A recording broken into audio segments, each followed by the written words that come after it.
ವಿಜಯನಗರದಲ್ಲಿ sugar ಕಾರ್ಖಾನೆ ಪ್ರಾರಂಭ ಯಾವಾಗ ಅನ್ನುವಂತ ಪ್ರಶ್ನೆ ಹಾಗೆ ಉಳ್ಕೊಂಡಿದೆ.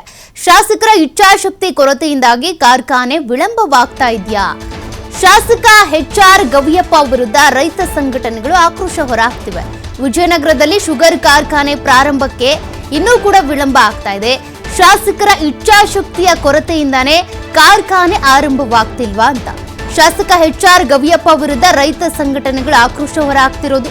ಸಾವಿರಾರು ಎಕರೆ ಕಬ್ಬು ಬೆಳೆಯುವ ರೈತರಿಗೆ ಸಾಗಾಟದ ವೆಚ್ಚದ ಚಿಂತೆ ಕಾಡ್ತಾ ಇದೆ. ಕಾರ್ಖಾನೆ ಆರಂಭಿಸೋದಕ್ಕೆ ಅಂತ ರೆಡಿ ಅಂತ ಮಾಜಿ ಸಚಿವ ಆನಂದ್ ಸಿಂಗ್ ಹೇಳಿದ್ರು.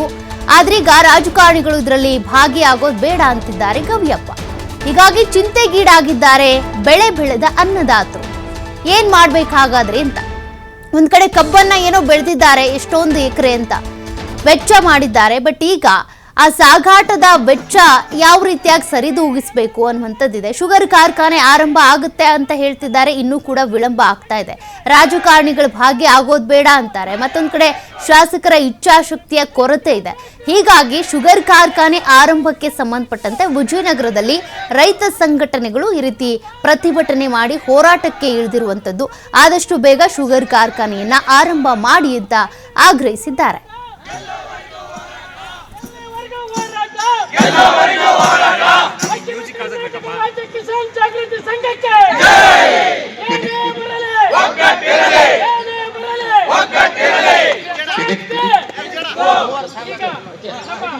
ಇದೀಗ ಒಂದು ನಮ್ಮ ಕಾರ್ಯಕ್ರಮನ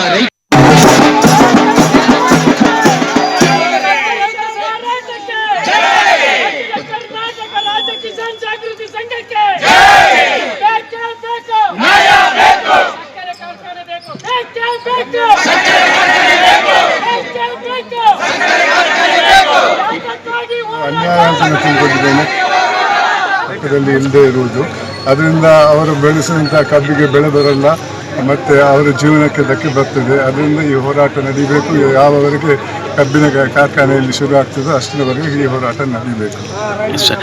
ಅಧ್ಯಯನ ಮಾಡಿದ್ದು ಈ ಕಬ್ಬಿನ ಬೆಳೆಗಾರರಿಗೆ ಆಗುವ ಅನ್ಯಾಯದ ಬಗ್ಗೆ, ಅದರ ಬಗ್ಗೆ ನಾನು ಮಾತಾಡಿದ್ದೆ. ಜನರಿಗೆ ಇದೊಂದು ಇದೀಗ ಒಂದು ನಮ್ಮ ಕಾರ್ಯಕ್ರಮನ ಮತ್ತಷ್ಟು ಡೀಟೇಲ್ಸ್ ಕೊಡ್ತಾರೆ ಪ್ರತಿನಿಧಿ ಸಿದ್ದು. ಈಗಾಗಲೇ ರೈತರಿಗೆ ಒಂದು ಶುಗರ್ ಫ್ಯಾಕ್ಟರಿ ಬೇಕು, ಕಾರ್ಖಾನೆ ಆರಂಭ ಆಗುತ್ತೆ ಅನ್ನುವಂತ ನಿರೀಕ್ಷೆ ಇತ್ತು. ಆದ್ರೆ ಅದಿನ್ನೂ ವಿಳಂಬ ಆಗ್ತಾ ಇದೆ. ಮತ್ತೊಂದು ಕಡೆ ಕಬ್ಬು ಬೆಳೆದಿದ್ದಾರೆ, ಅದ್ರ ಸಾಗಾಟದ ವೆಚ್ಚದ ಚಿಂತೆ ಕೂಡ ಕಾಡ್ತಿದೆ. ಬೇರೆ ಕಡೆಗೆ ತೆಗೆದುಕೊಂಡು ಹೋಗ್ಬೇಕು ಅಂದ್ರೆ ಟ್ರಾನ್ಸ್ಪೋರ್ಟಿಂಗ್ ಚಾರ್ಜ್ ಕೂಡ ಹೆಚ್ಚಾಗಿನೇ ಇರುತ್ತೆ. ಹೀಗಾಗಿ ಇದಕ್ಕೆ ಸಂಬಂಧಪಟ್ಟಂತೆ ರಾಜಕಾರಣಿಗಳು ಏನಂತಾರೆ? ಶಾಸಕರು ಯಾಕೆ ನಿರ್ಲಕ್ಷ್ಯ ವಹಿಸ್ತಿರೋದು?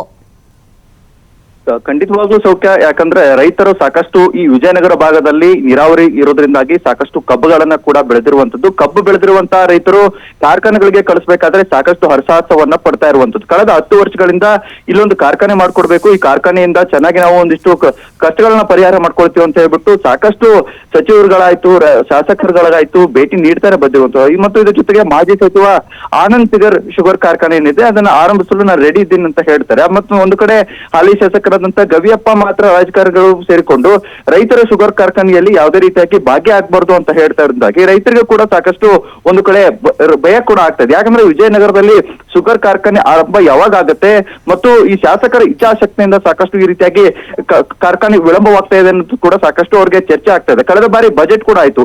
ಬಜೆಟ್ ನಲ್ಲಿ ಕೂಡ ರೈತರ ಕನಸು ಭಗ್ನ ಆಗಿದೆ ಅಂತ ರೈತರು ಕೂಡ ಆಕ್ರೋಶವನ್ನ ಹೊರಹಾಕ್ತಾ ಇದ್ದಾರೆ. ಸುಮಾರು ವರ್ಷಗಳಿಂದ ರೈತರು ಕಬ್ಬನ್ನ ಬೆಳೆದಿರುವಂತಹ ರೈತರು ಈ ಕಬ್ಬನ್ನ ಯಾವ ಶುಗರ್ ಕಾರ್ಖಾನೆಗೆ ಕಳಿಸ್ಬೇಕು ಮತ್ತು ಇದರಿಂದ ಸಾಕಷ್ಟು ವೆಚ್ಚ ಕೂಡ ಆಗ್ತಾ ಇದೆ ಅಂತ ಆರೋಪವನ್ನು ಕೂಡ ಮಾಡ್ತಾ ಇದ್ದಾರೆ.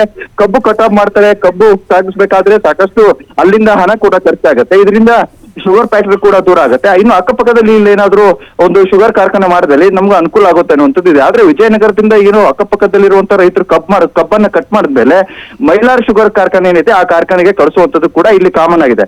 ಆದ್ರೆ ಕಾರ್ಖಾನೆಗೆ ಕಳಿಸ್ಬೇಕಾದ್ರೆ ಸಾಕಷ್ಟು ಇವರಿಗೆ ಸಮಸ್ಯೆ ಕೂಡ ಆಗ್ತಾ ಇರುವಂತದ್ದು. ಅನ್ನದಾತರಿಗೆ ಮಾತ್ರ ಒಂದಲ್ಲ ಒಂದು ಸಮಸ್ಯೆ ಇರುವಂತದ್ದು. ಆದ್ರೆ ಮಾಜಿ ಸಚಿವರಾಗಿದ್ದ ಆನಂದ್ ಸಿಂಗ್ ಅವರು ಕೂಡ ಈ ಕಾರ್ಖಾನೆಯನ್ನ ಮಾಡ್ತೀನಿ ಅಂತ ಹೇಳಿದ್ರು. ಆದ್ರೆ ಕಾರ್ಖಾನೆ ಕೂಡ ಆಗಿಲ್ಲ.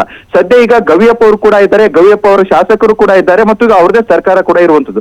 ಆದ್ರೆ ಅವರ ಸರ್ಕಾರ ಮಟ್ಟಕ್ಕೆ ಹೋಗಿ ಅವರಲ್ಲಿ ಅಲ್ಲಿ ಗಮನಕ್ಕೆ ತಂದಲ್ಲಿ ಇಲ್ಲೊಂದು ಕಾರ್ಖಾನೆ ಆಗುತ್ತಾ ಅನ್ನುವಂಥದ್ದು ಕೂಡ ಕಾದು ನೋಡ್ಬೇಕಾಗಿದೆ. ಮತ್ತು PM ಅವ್ರನ್ನ ಭೇಟಿ ಆಗ್ತೀನಿ, ಶುಗರ್ ಕಾರ್ಖಾನೆ ಬಗ್ಗೆ ನಾನು ಮಾತನಾಡ್ತೀನಿ ಅಂತ ಬರೀ ಹೇಳಿಕೆಯನ್ನ ಹೇಳ್ತಾ ಇರುವಂತದ್ದು.